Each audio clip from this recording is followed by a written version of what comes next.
Halo adik-adik, jumpa lagi bersama Ibu dalam video pembelajaran matematika. Pada video pembelajaran saat ini, Ibu akan membahas materi tentang trigonometri, khususnya pada pokok bahasan tanda perbandingan trigonometri pada sudut di setiap kuadran. Ayo kita belajar bersama-sama. Belajar matematika bersama Ibu Eva asik dan menyenangkan. Adik-adik, masih ingat perbandingan trigonometri pada sudut-sudut istimewa? Kalau diperhatikan, tanda perbandingan trigonometri baik sinus, kosinus, dan tangen bertanda positif. Nah, jika sudutnya di atas 90 derajat, kira-kira bagaimanakah tanda nilai perbandingan trigonometrinya?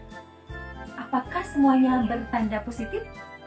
Atau ada yang negatif? Ayo adik-adik, simak penjelasannya dalam tayangan berikut ini. Pada koordinat kartesius, sumbu X dan sumbu Y membagi bidang menjadi 4 bagian. Di sini adalah letak dari sudut 0 derajat. 0 derajat sampai 90 derajat merupakan letak dari kuadran pertama. 90 derajat sampai sudut 180 derajat merupakan letak dari kuadran kedua. Dan sudut 180 derajat sampai 270 derajat adalah kuadran ketiga. Dari 270 derajat sampai sudut 360 derajat merupakan letak dari kuadran keempat. Pada kuadran pertama, misalkan titik A koordinatnya adalah X, Y. Jadi di sini kita bisa lihat kalau sudut alfanya di sini, jadi sisi di depannya adalah Y, sisi sampingnya adalah X, dan sisi miringnya adalah R. Jadi kita bisa menentukan perbandingan trigonometri pada kuadran pertama untuk sinus alfa adalah Y per R. Sesuai rumus yang sudah kita pernah pelajari, sinus sisi di depan sudut per sisi miring. Jadi tandanya adalah positif. Untuk kosinus alfa berarti kosami, samping per miring. Jadi X per R. Tandanya positif. Dan tangen rumusnya tan desa, depan per samping.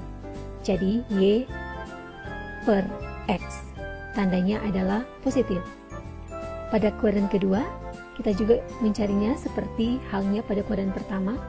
Di sini ada titik A, di mana koordinat titiknya adalah negatif X, Y. Di sini ada sudut alfanya, jadi kita bisa mencari perbandingan trigonometri pada kuadran kedua untuk sinus alfa sama dengan Y per R dengan tanda positif. Kosinus alfa adalah negatif X per R, tandanya negatif, dan tangen alfa sama dengan Y per min X, tandanya adalah negatif. Pada kuadran ketiga, misalkan pada titik A, koordinatnya adalah negatif X, negatif Y. Dengan sudut alfanya ada di sini, jadi sisi depannya, sisi sampingnya adalah min X, dan R merupakan sisi miring.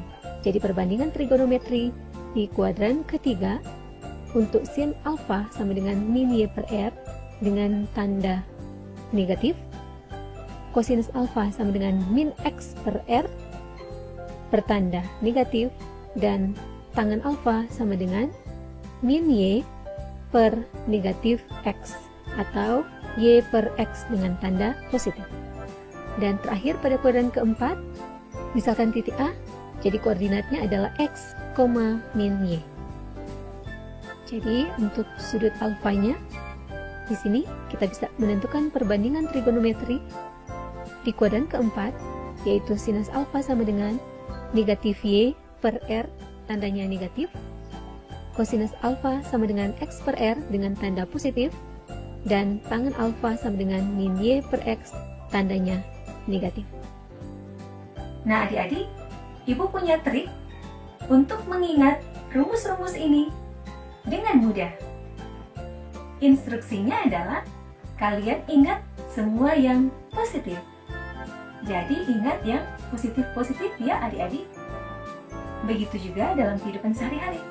Kita harus selalu berpikir dan bertindak yang positif. Jadi pada rumus ini, kalian perhatikan, di kuadran 1, semua perbandingan trigonometrinya, baik sinus, kosinus, dan tangen, bertanda positif. Pada kuadran kedua, hanya sinus yang bertanda positif. Di kuadran ketiga, hanya tangen yang bertanda positif. Dan di kuadran yang keempat, kuadran yang terakhir, hanya kosinus yang bertanda positif. Jadi trik ibu untuk mengingat rumus ini dengan mudah, kalian ingat saja semua cin yang artinya sin, ta yang artinya tangen, dan ku yang artinya kosinus. Jadi mengingatnya dengan kata semua cintaku. Semua cintaku. Mudah diingat ya adik-adik? Ayo kita terapkan dalam contoh soal. Misalnya, sinus 210 derajat. Kira-kira bertanda apa ya adik-adik? Oke, sudut 210 derajat, kalian sudah tahu letaknya ada di? Ya, ada di kuadran ketiga. Karena 210 derajat letaknya ada di antara sudut 180 derajat sampai 270 derajat. Nah sekarang, kita tinggal menerapkan rumus yang tadi. Jadi adik-adik ingat ya, dimulai dari kuadran pertama. Semua cintaku. Oke, karena di kuadran ketiga letak dari sudut 210 derajat, tinggal kita cek untuk sinusnya bertanda apa. Jadi semua cintaku. Ta pada kuadran ketiga bertanda positif. Berarti untuk sinusnya bertanda apa adik-adik? Ya benar, bertanda negatif. Jadi bisa disimpulkan sinus 210 derajat bertanda negatif. Bagaimana adik-adik? Mudah bukan? Belajar matematika bersama Ibu Eva asik dan menyenangkan. Oke adik-adik, sampai di sini pembahasan kita tentang materi tanda perbandingan trigonometri pada sudut di setiap kuadran. Semoga apa yang Ibu jelaskan bisa dimengerti dan bermanfaat bagi adik-adik semua. Nantikan lanjutan materinya pada video pembelajaran selanjutnya. Terima kasih atas perhatiannya. Sampai jumpa lagi.